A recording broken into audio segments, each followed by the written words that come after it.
pertanyaannya adalah permasalahan apa yang umumnya dihadapi generasi kerja saat mempertimbangkan suatu tawaran pekerjaan dan gimana strategi untuk menghadapinya?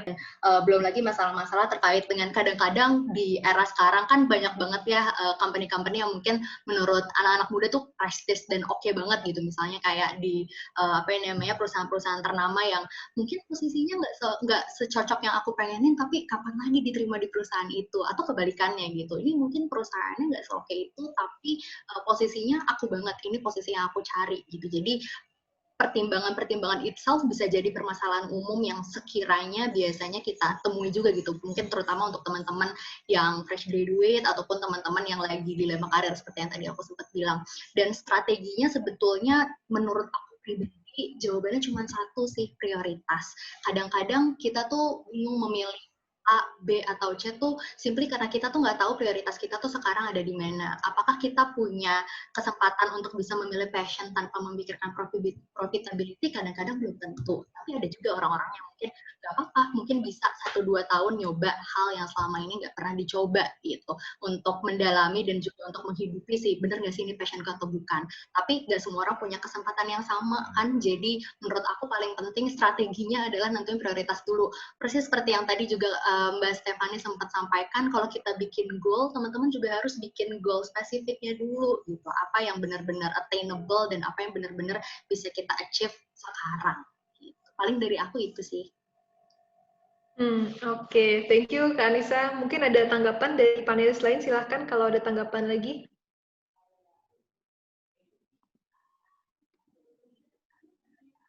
Ya, halo. Ya mungkin masalah-masalah tadi sih udah dibahas sih. Mungkin nanti kalau ada masalah spesifik kita bisa bantu jawab, mungkin bisa lebih membantu untuk diskusinya, mungkin ya lebih fokus ke gimana sih mungkin dari teman-teman yang di sini ada masalah spesifik, mungkin kita bisa lebih jawab gitu ya. Oke. Siap Kak Stefani. Kalau dari Kak Untung sama Kak Rainer, apa ada tambahan? Cukup dulu mungkin untuk pertanyaan itu. Cukup dulu ya. Apa tadi pertanyaannya spesifik? Jangan nunggu yang sesuai dengan disiplin ilmu yang dipelajari. Sementara kalau kita menunggu, maka jumlah kesempatan bekerja sesuai dengan disiplin ilmu itu juga nggak banyak gitu ya. Itu permasalahan pertama. Yang kedua, nggak ada ilmu yang sia-sia. Kalau Anda belajarnya bidang apa, kemudian Anda kerja di bidang yang lain, ilmu yang lama pasti kepake kok. Ya. Dan yang paling penting adalah Anda belajar ilmu baru. Bayaran atau salary itu bukan hal yang mutlak untuk jadi pertimbangan. Karena bekerja itu atau rezeki itu bukan cuma bentuknya uang. Kira-kira gitu. Selain menjalani tes psikologi, hal atau aktivitas apa yang bisa dilakukan seseorang untuk menemukan passion? Oke. Yang pertama, kenali diri, ya. Jangan denial sama diri sendiri, ya. Tahu banget nih kekurangan dan kelebihan. Dah. Buat list, checklist. Ini saya bisa itu. Yang kedua, minta pendapat orang lain. Ya. Terimalah pendapat orang lain yang netral. Jangan tanya sama orang yang masih melakukan pendekatan sama kita. Nanti yang dikasih bagus-bagus doang, ya. Ya, karena pendekatan kan namanya juga mau pacaran. Jadi yang dikasih deket-deket aja, feedbacknya bagus-bagus mulu. Tanyanya sama orang yang netral. Dia akan jujur tentang diri kita. Yang ketiga, trial and error. Lakukan sesuatu, ya, kegiatan, ya, untuk menemukan bahwa kita kuat di bagian sini, ya. Artinya trial and error. Coba ini, ya. Oh, ternyata oke, kita nggak boleh coba lagi, ya. Boleh temukan lagi. Itu cara selain tes psikologi, ya. Kalau misalnya ditanya hal-hal apa lagi mungkin yang bisa membantu, ya kegagalan. Berapa kali coba gitu. Menarik teman-teman sekantor itu latar belakangnya aneh-aneh. Kita perusahaan startup tapi ada kandidat atau ada teman yang dari Pertamina. Ada yang dari Big Consulting. Ya jadi lucu aja pada akhirnya latar belakang mereka apa, kemudian kerja di posisi apa, tapi akhirnya end up di startup. Nah, banyak akhirnya mereka cerita memang harus melewati proses tersebut. Dan memang banyak kegagalan, dan untuk fresh grads betul ya, jangan sampai kita takut untuk mungkin salah langkah gitu. Tapi memang setiap kali kita melangkah, mudah-mudahan jadi pembelajaran buat kita untuk langkah berikutnya. Bagaimana langkah, kebiasaan, atau cara yang bisa dipraktikkan untuk bertahan dalam pekerjaan yang tidak sesuai passion? Saya balik tanya lagi gitu kan, kenapa kok kita malah harus memilih bertahan kalau mungkin kita mempunyai opsi untuk milih ke kerja sesuai yang kita passion gitu kan. Karena kan itu kan sebuah pilihan kan. Kalau memang kita bisa dan ini asumsinya kalau kita udah tahu mungkin passion kita gitu kan. Jadi percuma kalau tiba-tiba kita career switch, pokoknya kita nggak happy sama career kita yang sekarang, tapi kita juga nggak tahu kita mau kemana. Ya percuma juga kita tiba-tiba berhenti gitu kan. Ini dengan asumsi kita udah tahu apa yang kita mau pindah dan kita udah siap mengambil resiko dan mungkin kita punya luxury, mungkin kita udah secara finansial lebih stabil, ya kenapa enggak kita mulai memikirkan gitu kan, mungkin menciptakan kesempatan kita nih supaya kita bisa beralih ke pekerjaan yang kita suka gitu kan. Otomatis bisa dimulai dari kita nggak harus tiba-tiba langsung quit, kita bisa mulai dari weekend kita dulu gitu kan, baru menciptakan kesempatan. Ya tadi, apakah kita bertahannya itu karena gajinya tinggi kah, ataukah karena seperti apa gitu kan. Mungkin salah satu cara yang mungkin membuat kita bertahan biasanya adalah accomplishment gitu kan. Kalau kita berhasil mempunyai quick win, kebanggaan, itu bisa jadi salah satu yang membantu kita untuk bertahan di pekerjaan itu, walaupun mungkin nggak sesuai passion kita. Karena kan biasanya orang juga termotivasi oleh keberhasilan dan sebagainya gitu kan. Tapi sih harapan dari saya adalah kalau misalnya kita bisa melakukan yang kita sukain, ya kenapa enggak kita, walaupun nggak bisa instan, kenapa enggak kita pelan-pelan menjurus ke arah yang sana sih. Kalau kita bekerja di tempat yang bukan passion kita nggak ngapa-ngapain, maka kita dapat uang, tapi hidupnya sengsara. Itu tadi tenggelam. Nah, yang kedua, minta tolong. Kalau kejebur tuh minta tolong. Belajar dari mentor, belajar dari orang lain. Itu bisa dilakukan. Yang ketiga, menepi langsung naik. Quick, berhenti. Yang pilihan yang berikutnya adalah belajar ngojai. Ya, kalau orang Bandung bilang teh, belajar ngojai. Kakinya digoyang-goyangin, tangannya digoyang-goyangin. Belajar namanya, belajar berenang. Oke. Nah, kejebur kan? Pilihannya ada banyak nih, tapi ada pilihan yang bisa dipilih.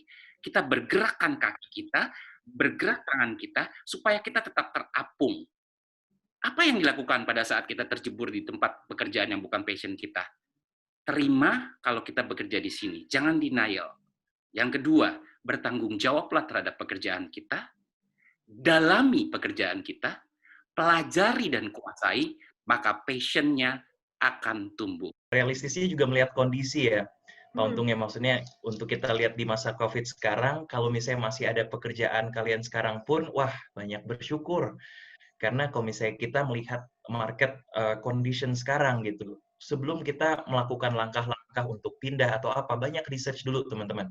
Sebelum kalian melangkah, karena mungkin kadang-kadang idealis, benar-benar mau apa yang kalian inginkan. Tapi kadang-kadang realistiknya kita kurang pikirin. Di masa COVID mungkin sedikit sulit. Nah, jadi mungkin memang ada backup plan dulu. Research dulu sebelum kalian memang melangkah keluar, begitu ya. Karena kita melihat dampaknya sekarang sangat jelas. Ada banyak memang beberapa teman yang cukup cukup courageous banget ya, bahkan di masa COVID mereka berani keluar gitu. Nah, memang ada yang make it karena mereka riset dulu. Oh, memang tetap ada yang buka kok lowongan-lowongan lain. Tapi ada juga yang ya saat mereka keluar ya bisa jadi nggak akan mendapatkan pekerjaan lagi dalam masa waktu yang lama. Karena COVID masih akan terus berjalan gitu. Tapi selalu sih, tetap kalau misalnya memang ada pilihan untuk keluar, research dulu teman-teman. Penting banget untuk riset, aku setuju banget sih, karena kadang-kadang di situasi yang namanya nggak nyaman ya, kalau misalnya kita ada di situasi yang tadi ibaratnya tenggelam gitu, rasanya tuh pengen cepet-cepet menyudahi ketidaknyamanannya gitu, tapi kadang-kadang kita tuh juga punya kecenderungan untuk too early to judge gitu, kadang-kadang apakah ini memang tidak bisa diusahakan, usaha kita yang kurang, atau emang benar-benar nggak bisa gitu, jadi coba untuk diselami beneran nggak bisa, atau memang nggak cocok aja gitu. Apa tolak ukur untuk berhenti, kemudian mengganti arah ketika mencoba atau mencari passion dalam berkarir? Dalam kondisi seperti sekarang ini boleh sih berhenti kerja, asalkan punya tabungan 3 miliar untuk siap 3 tahun depan. Betul. ya. Silakan berhenti. Atau Anda turunan orang kaya 7 turunan gitu ya. Silakan berhenti. Anda nggak usah mikir karena uangnya ada banyak. Apa yang harus dipikirkan kalau kita mau berhenti? Yang pertama adalah tempat kerja itu tidak lagi membuat kita menjadi orang yang lebih maju, ya. Dia makin bego aja tuh di kantor itu, gitu ya. Nggak ada pengetahuan yang bertambah, gitu. Kira-kira masih mau bertahan sama perusahaan yang kayak begitu? Nggak. Karirnya nggak jelas, ya. Karirnya nggak jelas, cuma dapat uang aja, gitu ya. Kemudian pekerjaan itu tidak lagi membuat kita bahagia. Nanti habis bangun pagi, badan pegel-pegel, terutama hari Senin. Hari Senin pegel-pegel, gitu ya. Nah, secara psikologis sudah nggak happy, ya cuma dapat uang aja. Kemudian tidak lagi membuat kita pintar, tidak lagi membuat kita menjadi bahagia. Kalau menurut saya, kemudian nggak ada opportunity untuk karir dan lain-lain gitu ya. Kita tidak bisa menuangkan ide-ide dan pendapat kita. Kalau menurut saya sih pikir-pikir ya. Kalau saya pribadi ya, selain yang saya sampaikan tadi, kalau Anda sudah tidak bahagia itu, cobalah untuk merefleksikan diri dan menenangkan diri. Bagaimana agar kita tetap konsisten dengan tujuan perencanaan karir kita, sementara support system kita tidak mendukung. Yang waktu itu akhirnya aku lakukan ke support system yang mungkin bukan nggak se-ekstrim kurang mendukung sih, tapi lebih ke mempertanyakan gitu kali ya. Dan basically satu hal yang waktu itu aku sadari, dan itu waktu itu aku juga kebetulan alhamdulillahnya punya mentor, jadi nanya juga ini baiknya gimana ya menyampaikannya, karena kadang-kadang tuh sebagai remaja dan sebagai anak dewasa muda tuh kita tuh suka lupa kalau sebenarnya pertimbangan atau support yang tidak kita dapatkan dari lingkungan sekitar tuh kadang-kadang sebetulnya itu juga bentuk perhatian dan bentuk kekhawatiran gitu loh. Kadang-kadang kalau dalam case aku orang tua, bukannya orang tua pengen mengekang kita gitu ya, bukannya orang tua pengen kita menjalani jalan sesuai yang mereka mau dan mengekang gitu. Kadang-kadang bukan itu doang gitu kelihatannya, tapi lebih ke namanya membesarkan anak sekian puluh tahun kan pasti pengennya jalan yang terbaik, dan menurut mereka waktu itu jalan terbaiknya adalah itu, jadi kayak ya kenapa enggak gitu kan. Terus kemudian kita tiba-tiba aku pengennya yang lain, pasti jadinya ada perbedaan pendapat yang waktu itu cukup panjang gitu. Cuman akhirnya yang aku coba komunikasikan adalah bagaimana aku bisa memastikan bahwa aku akan bertanggung jawab sama pilihanku sih. Waktu itu satu-satunya yang aku bisa sampaikan gitu. Aku nggak bisa menjanjikan apapun, aku nggak bisa menjanjikan aku akan sukses dengan jalan yang ini, aku nggak bisa menjanjikan bahwa hidupku akan pleasurable dan happy dengan pilihan yang ini, tapi aku bisa janjikan bahwa aku akan bertanggung jawab sama pilihanku. Waktu itu yang akhirnya aku lakukan itu sih. Dan kalau misalnya memang sama namanya support system ya, semakin kita lawan akan semakin mengekang kita gitu sih aku ngerasanya. Jadi ya emang satu-satunya cara adalah mengkomunikasikan dengan baik dan coba dipilih-pilih. Kalau tipe orang tuanya yang bisa diajak ngobrol, silahkan diajak ngobrol. Kalau misalnya pasangan ataupun keluarga yang jadi support system tipikalnya yang bisa diajak ngobrolnya sama orang lain, bisa coba cerita sama orang lain terus minta tolong orang lainnya sampaikan ke support systemnya. Jadi ada banyak cara dan ada banyak ruang untuk kita mengkomunikasikan sesuatu. Jadi buatku instead of kita langsung berontak gitu ya, lebih baik coba dicari jalan tengahnya gitu sih. Kalau ada orang tua yang nggak suka dengan apa yang kita pilih, yang pertama yang harus dilakukan jangan baper. Ya, karena perspektif orang tua itu beda dengan perspektif kita. Coba dulu zaman kalau cita-cita yang paling populer apa? Dokter. Kalau nggak dokter, insinyur. Nggak ada tuh yang namanya psikolog, ya, buka startup, nggak ada tuh yang dipilih gitu ya. Jadi memang perspektifnya orang tua sukses itu adalah itu. Jadi dia jangan baper dulu. Karena bisa saja keinginan orang tua itu memang kurang informasi. Tugas kita juga lah yang menginformasi bahwa pekerjaan ini juga menjanjikan. Yang berikutnya adalah bisa jadi itu bukan sesuatu yang bertentangan sebenarnya. Itu adalah tanda sayang dia sama kita. Karena semua orang tua itu menginginkan anaknya juga berhasil dan bahagia.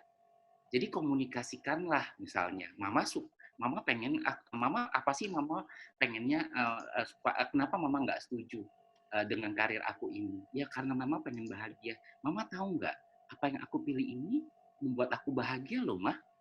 Coba kata-kata sakti itu digunakan, gitu ya. Karena semua orang menginginkan anak itu orang tua itu menginginkan anaknya bahagia dan sukses. Yang terakhir, kita buktikan bahwa kita bahagia dan kita bisa menghasilkan dengan apa yang kita pilih.